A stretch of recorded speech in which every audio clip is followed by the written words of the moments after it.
La vie quotidienne du peuple congolais à travers les hôpitaux, les écoles, les routes et tout le reste. Pour les États-Unis d'Amérique, les différents secteurs dans lesquels ils comptent investir en République démocratique du Congo doivent impacter positivement le quotidien des Congolais, a conclu Delip Singh, vice-conseiller à la sécurité nationale des USA. Vous l'avez certainement remarqué, le prix du litre du carburant a été réajusté à la pompe, 100 francs congolais de plus. Dans l'opinion, les avis sont partagés. La population estime que ce n'est pas le moment et d'autres pensent que la décision tombe à point nommé et selon les experts, n'est pas ajuster le prix équivalait non seulement à l'asphyxie des entreprises pétrolières, mais aussi à entretenir une pénurie de cette denrée capitale pour la bonne marche de la vie économique. Guilain Kassou les a interviewés. Révision du prix du carburant terrestre et d'aviation à Kinshasa, une hausse de 100 francs congolais. Le litre d'essence passe de 1995 à 2095 francs congolais et celui du gazoil de 1985 à 2085 francs congolais. Les Quinois s'expriment. Certains estiment que ce n'est pas le moment car la population est déjà sous pression sociale. Tout ce qui arrive dans ces pays, c'est toujours comme ça. On est habitué à cette situation ici. Et d'autres pensent que la décision du ministère de l'économie est salutaire. Cette révision intervient dans un contexte de hausse des cours mondiaux du pétrole brut qui atteint à ce jour $88 le baril. Le réajustement du prix du carburant s'est avéré donc capital, car la réglementation en vigueur prévoit que le prix des produits pétroliers soit actualisé chaque fois que l'un des trois facteurs clés, à savoir le prix moyen frontière commerciale qui indique le coût d'acquisition des produits auprès des fournisseurs étrangers, le volume de carburant mis en consommation ainsi que le taux de change déterminé par la Banque centrale du Congo, varie au-delà du seuil de tolérance fixé à 5% à la hausse comme à la baisse. Cette décision de revoir le prix du litre de 100 francs à la pompe est intervenue en vue de préserver l'équilibre du système d'approvisionnement, d'éviter la rupture dans la fourniture du carburant préjudiciable à l'activité économique et au bien-être du peuple congolais, mais aussi dans le but de maîtriser le coût budgétaire lié à la prise en charge par l'État des pertes et manques à gagner subis par les sociétés pétrolières du fait du gel de prix. Avec un cadre organique en élaboration, la DGRAD a entamé son processus de mutation et son directeur général Jean-Parfait Ntabala a discuté de la question avec le vice-premier ministre, ministre de la fonction publique Jean-Pierre Liaou. La régularisation de la situation administrative des nouvelles unités a aussi retenu leur attention. Suivez Jean-Parfait Ntabala au micro de Cédric Kenina et Nadine Kiloso. Nous sommes en train de finaliser les états des lieux. Nous sommes venus présenter à son Excellence la situation que présente aussi bien les cadres organiques de la DGRAD, la situation des agents de la DGRAD. Ce sont ces trois points qui ont constitué notre échange. Parce que les décrets qui nous créent en tant que régie financière, par les premiers ministres, c'est vrai, mais avec le concours aussi bien du ministre des Finances que du ministre de la fonction publique. Et c'est comme ça que nous sommes venus présenter ces besoins, mais des restructurations, lui annoncer qu'il y a un cadre organique qui est en projet et qui va lui parvenir bientôt, qui est encore au niveau du comité de suivi des réformes. Mais également, nous avons parlé de la situation du personnel en ce qui concerne la régularisation de la situation des agents. Nous avons des NI qui, depuis plus de 10 ans, sont dans cette situation. On ne sait pas expliquer pourquoi. Mais également, nous avons des agents qui, depuis la création de la DGRAD, depuis 26 ans, n'ont jamais vu une seule fois passer un avancement en grade. L'initiative pour la bonne gouvernance et la transparence se félicite du travail abattu par Nicolas Kazadi à la tête du ministère des Finances. Par son coordonnateur, cette ONG a décerné un diplôme de mérite à ce ministre du gouvernement. Regardez. Le travail réalisé par Nicolas Kazadi à la tête du ministère des Finances tape dans l'œil même des novices des finances publiques. Sous son leadership, la mobilisation des recettes publiques a explosé tous les plafonds. Mois après mois, les prévisions étaient dépassées. La réussite du programme avec le Fonds monétaire international, après plusieurs tractations, la Banque mondiale qui intervient avec une enveloppe de 3 milliards de dollars échelonnée sur 3 mois, sans être exhaustif, ont convaincu l'organisation non gouvernementale Initiative pour la bonne gouvernance et la transparence de lui décerner un diplôme de mérite. C'est lui qui est le coordonnateur de cette organisation non gouvernementale. Paul Lévy Maweja s'est étendu sur les 9 mois d'un travail titanesque pour offrir à la République, mieux au gouvernement de Samalou Kondé, les moyens de sa politique. Nicolas Kazadi obtient de l'Union européenne un accompagnement financier dans les réformes économiques et financières engagées par l'administration Tshisekedi. Voilà que les États-Unis, eux aussi, consentent à soutenir la lutte contre la corruption. Et la Belgique offre également sa collaboration dans les domaines fiscaux, toujours contre la corruption.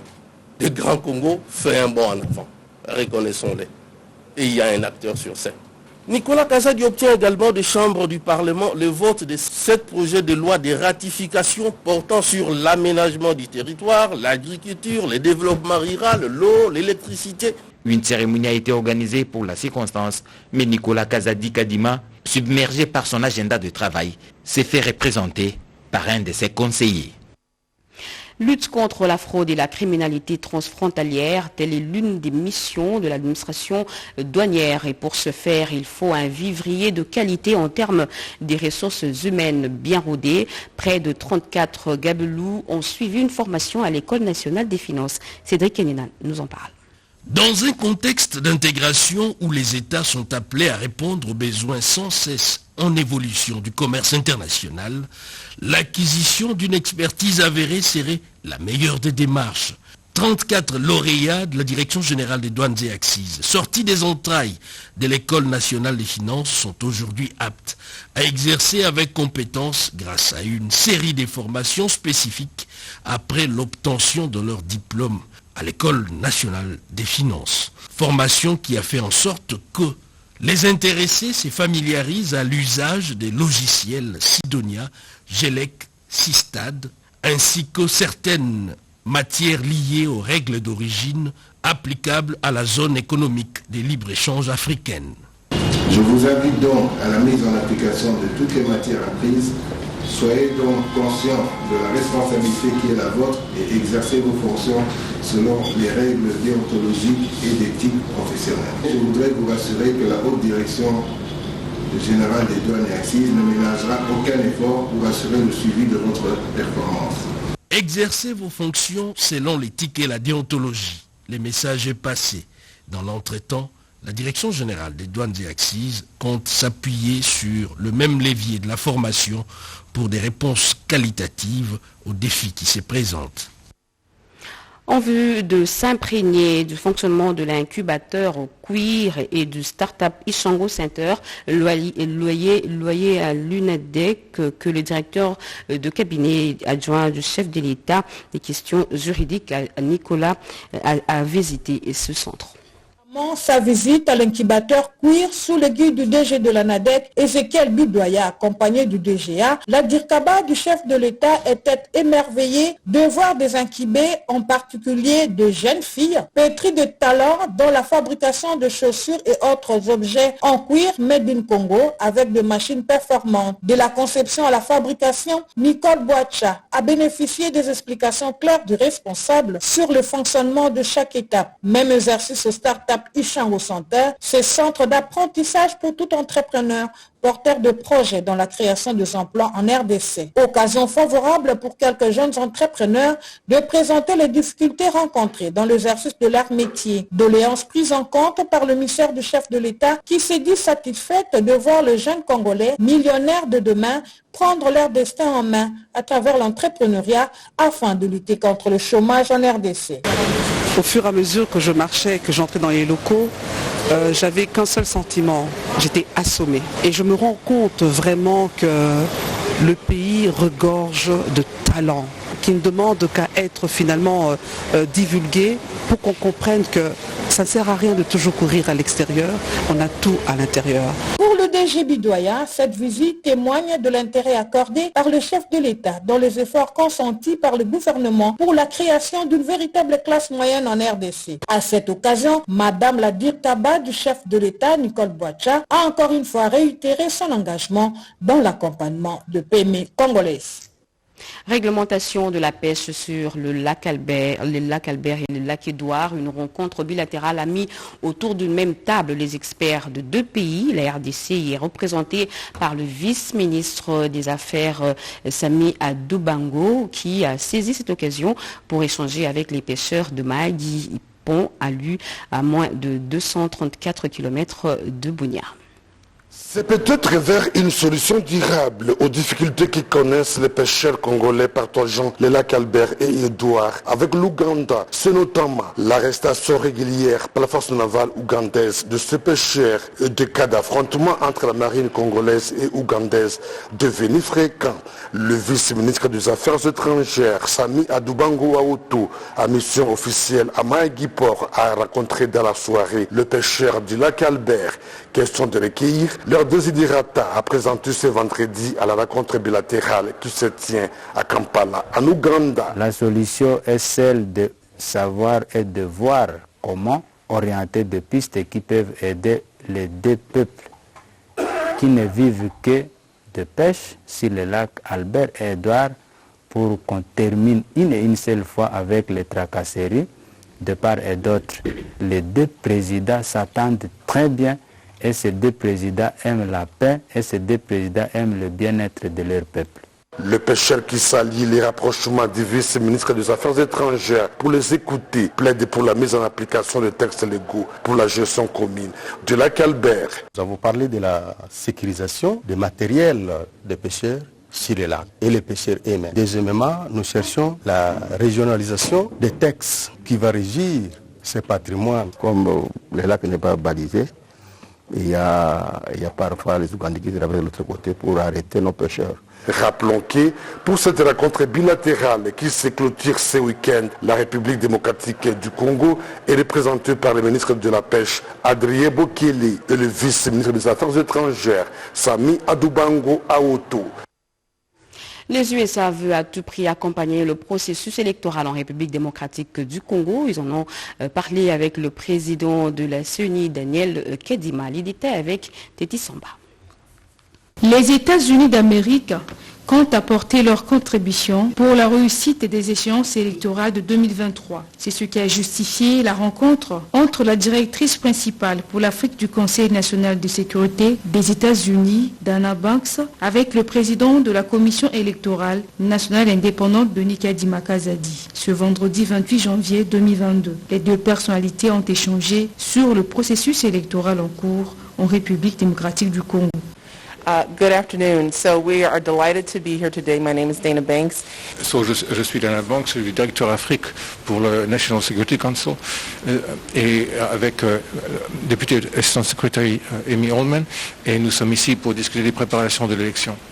Les élections de 2023. En train d'étudier la valeur des besoins en termes de dollars, mais comme le président l'a décrit pendant le sommet pour la démocratie, nous sommes ici pour supporter des élections qui soient crédibles, transparentes et libres. Cet entretien intervient une semaine après la validation de la feuille de route de la CENI. Le président Denis Kadima Kazadi s'applique à mettre tous les atouts du côté de la centrale électorale en vue de combler les attentes. Dana Banks était accompagné du chef de la mission diplomatique américaine à Kinshasa, Mike Hammer, et de Dalip Singh, conseiller adjoint à la sécurité nationale des États-Unis.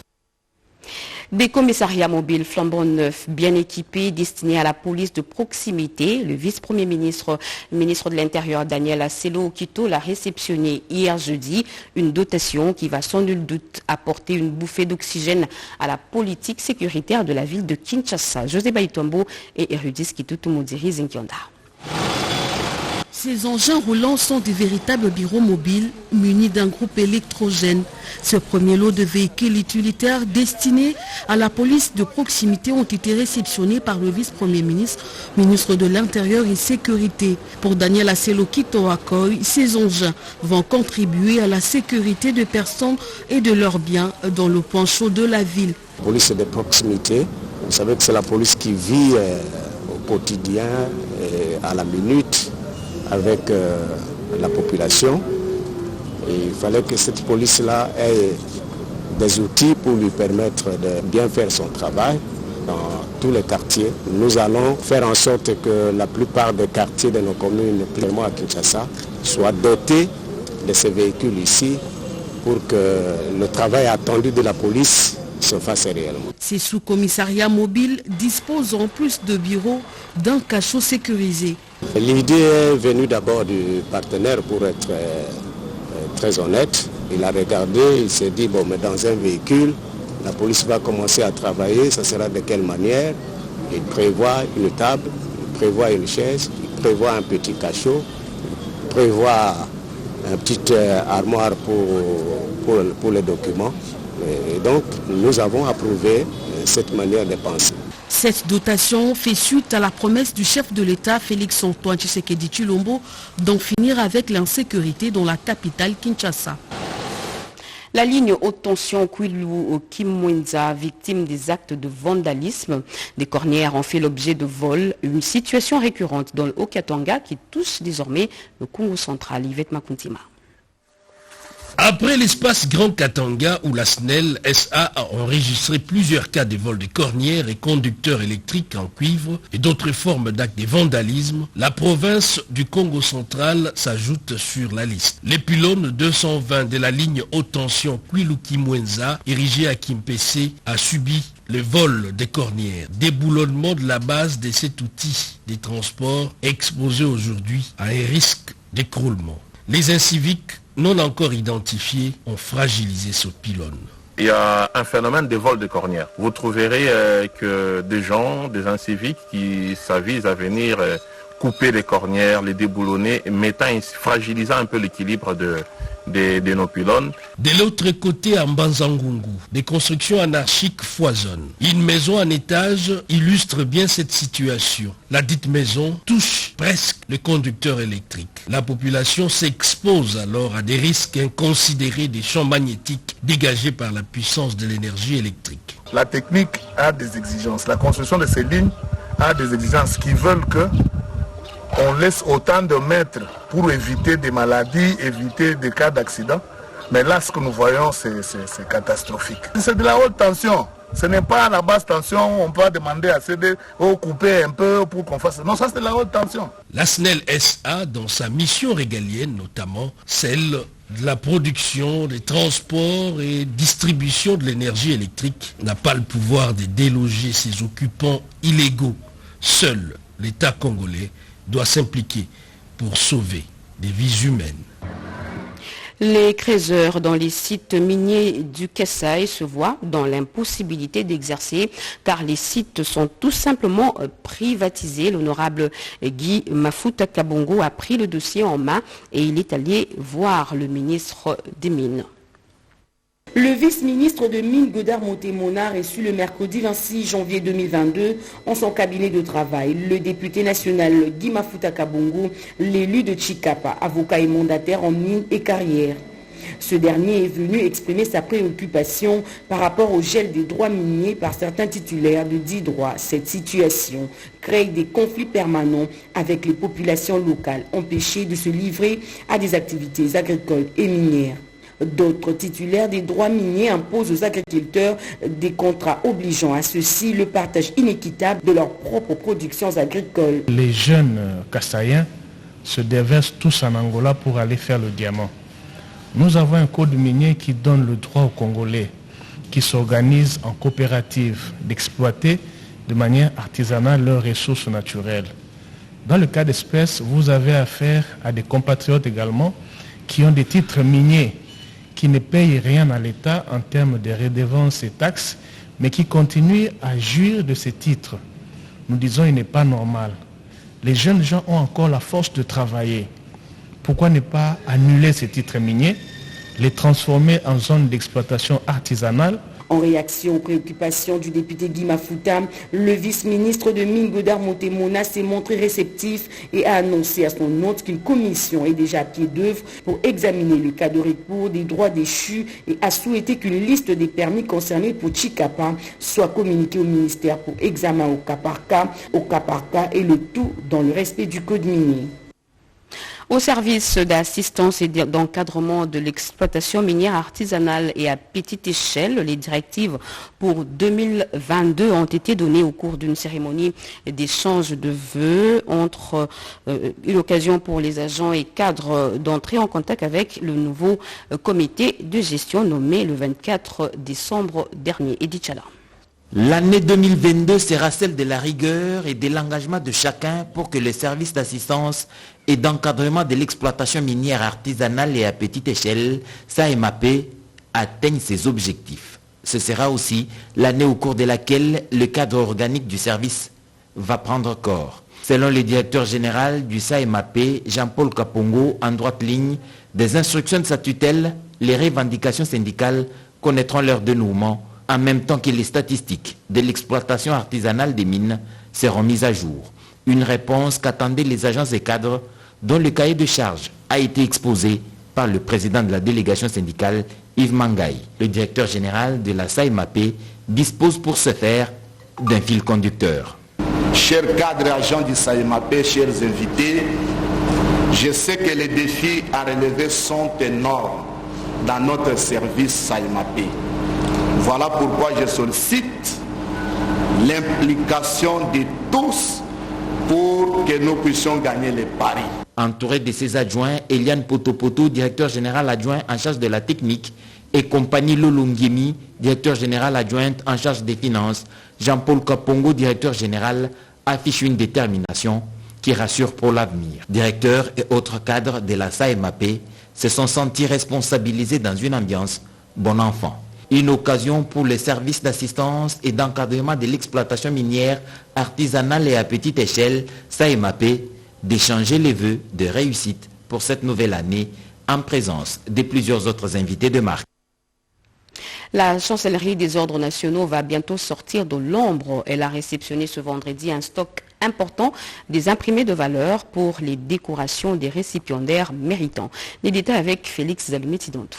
La reconnaissance de mérite et d'excellence s'annonce. La Chancellerie nationale des ordres nationaux a réceptionné ce vendredi un stock important d'imprimeries de valeur. Il s'agit de 38 700 000 imprimés, dont 1500 de l'ordre national héros nationaux, 900 diplômes de la médaille de la paix, 14 850 brevets du mérite civique, 1000 brevets du mérite des arts, sciences et lettres, 1000 brevets du mérite sportif, 600 brevets du mérite agricole, 900 brevets du mérite conjugal, 400 brevets du mérite maternel, 2850 brevets de la croix de la bravoure militaire, 2850 brevets de la croix militaire, 2850 brevets de la décoration militaire et 2500 brevets de la croix de la bravoure policière fournis par le Service national des approvisionnements et de l'imprimerie SENAPI. Le chancelier des ordres nationaux qui réceptionnait ces documents de valeur se félicitait de la collaboration mutuelle entre le SENAPI et la chancellerie des ordres nationaux. Cette collaboration, affirme le général-major Matouté Zouloua Kamansoboué André, et par l'état des dépenses exorbitantes à l'étranger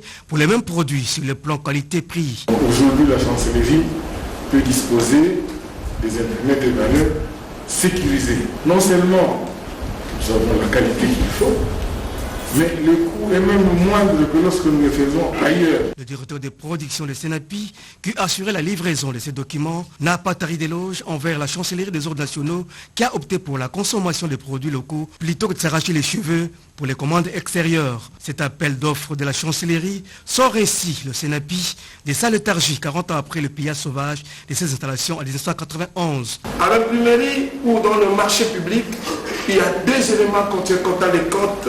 Dans le cas des imprimés, il y a qualité-prix.